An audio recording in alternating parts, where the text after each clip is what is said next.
Here we have a 2022 Ford Mustang Mach-E. This one comes in the GT Performance trim level in Cyber Orange Metallic on Performance Gray ActiveX interior. And the powertrain consists of 2 electric motors, 1 on each axle, and we're getting 480 horsepower, 631 pound-feet of torque. Coming around the front end here, they're not on, but we do get LED headlamps on with LED daytime running lights. But absolutely love how they did the grille. Well, what would be the grille right there, and then the shutters are down there. And then with the GT Performance, we do get these sick-looking 20-inch aluminum wheels. Then we have the Brembo brakes as well. But I just love this orange, absolutely stunning color. Power door lock controls, memory seat controls. We get one-touch up and down windows on all 4 doors, and then we have our power mirror controls here. We get power folding mirrors, blind spot monitors are in those, and we can lock the rear doors as well as windows with that button there, and you just open it, pulling that. We get the B&O sound system, the Bang & Olufsen, and then cup holder here. Pretty decent sized pocket for this kind of vehicle. Headlamp controls are here, so we can adjust those as needed.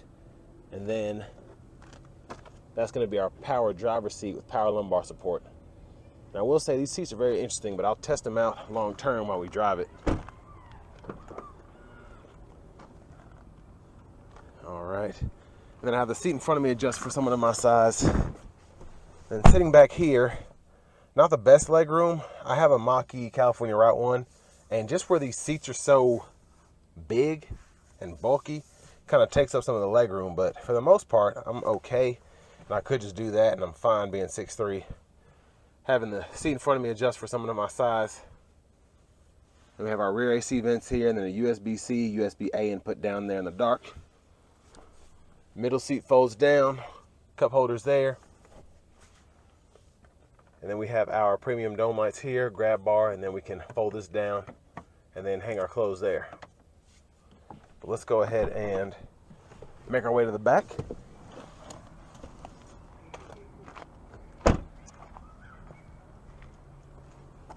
There's the back end there, LED tail lights.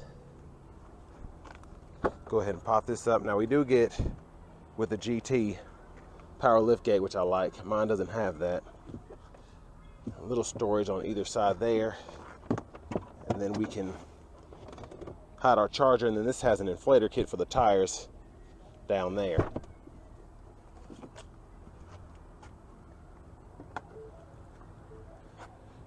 But really just, I can't say enough about this Cyber Orange. Absolutely stunning color. And then we can fold our rear seats down. And then we just hit this button right here. And then that'll fold flat when the front seat's up far enough. And you just lock it back into place by pulling up. And then we also get a front passenger seat with power and power lumbar support, which is really nice. Then our glove compartment's here. And we do have a nice window sticker, so y'all can see how this one specs out. I forgot to mention this one does have a 91 kilowatt hour usable battery there. Options, standard features, sticker price. So this one is rated to get 260 miles on a charge from the EPA. And before I forget, love having that area right there to hide certain things.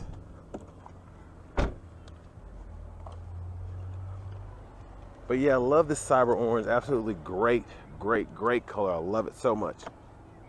There's a charge port there. Especially in the sunlight. I mean, it's just shining. Let's go ahead and check out the front real quick before we hop inside. There's a charger here. And that one just has a 110.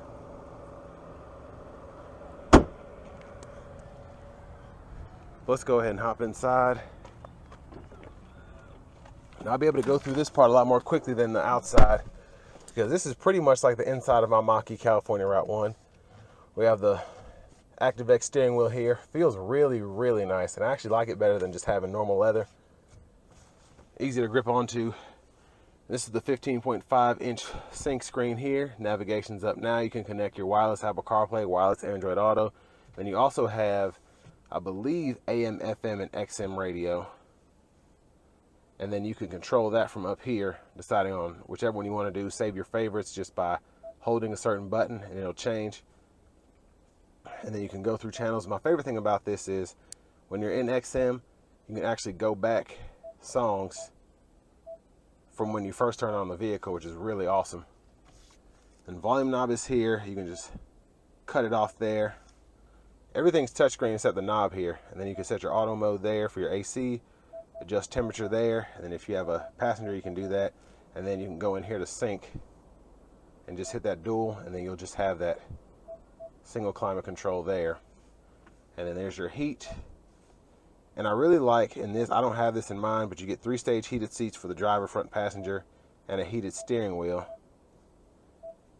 There's fan speed there. And they've done an update recently to make this a lot less of a hassle when using your AC controls. So you can actually, when you hit the temperature knob, it goes over here, and then you can adjust your actual temp or fan speed here instead of having to use the screen. But over here we can test our efficiency, or take a look at our efficiency. So 40% climate use, 20% driving, just because I've been sitting in here for a long time kind of trying to find a good spot to film. And if you hit the car emblem there, you can go into your drive modes, and then you have whisper, engaged, and unbridled, and then you have your unbridled extend. So I think that's for like if you're on the track or something and you want to go for long periods of time, you can use that.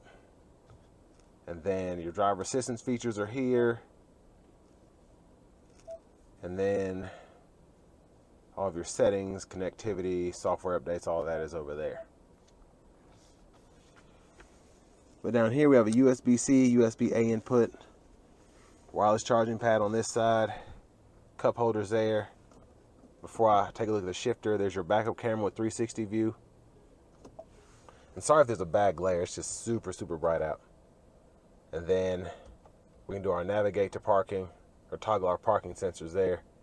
And then our shifter, reverse, neutral, drive, low gear. And when you don't have one pedal drive on, the low gear is just to max your regen, but one pedal drive will do better than that anyway.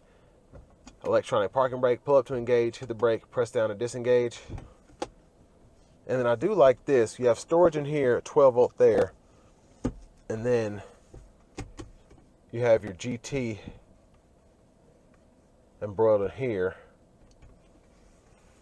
in your armrest. And then nice glass roof here, sunglass holder, your dome lights, universal garage door transmitter.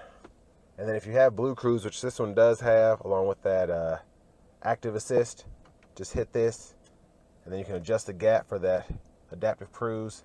You can turn the lane centering on, or lane keeping system they call it. And then voice recognition controls, it serves as a mute button too, volume, and then you can go through your track list or radio station favorites here. And this is very important because this is what watches your face when you're using Blue Cruise. So even if I'm driving like this, one thing I've noticed that gets to my nerves is if I'm using mine, it'll tell me watch the road, even though I am watching the road. I just have my arm like this. It's not that much of a nuisance when you don't have the lane keeping system on, but when you do, it's always on you. Blinkers there, high beams there, flash high beams there. And then over here, windshield wiper controls. And then you can go up in speed there. And then you can set your auto here by how often it kind of goes. And then that's your auto wipers there. And then on the side here is how you do your intermittent, or your rear wipers, excuse me. And then of course, pull back for rear wiper fluid, push up for front wiper fluid. I think I've pretty much hit everything. There's push button start. Finally, here is your key fob.